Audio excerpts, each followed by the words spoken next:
latch it down so that way it sticks, which it's really on it. That's not going anywhere.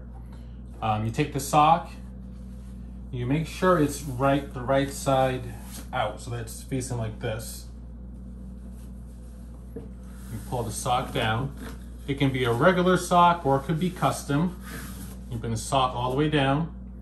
You next take this next apparatus and you roll it down the tube.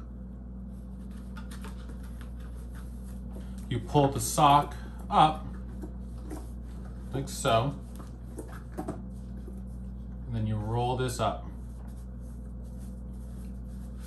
What we're gonna do is put the sock on. So what we do is we take it, make sure the heel side is on the bottom.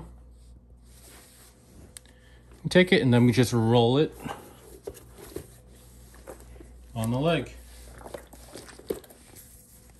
Really easy to pull on afterwards. And then you just slide this all the way back. And you just roll down.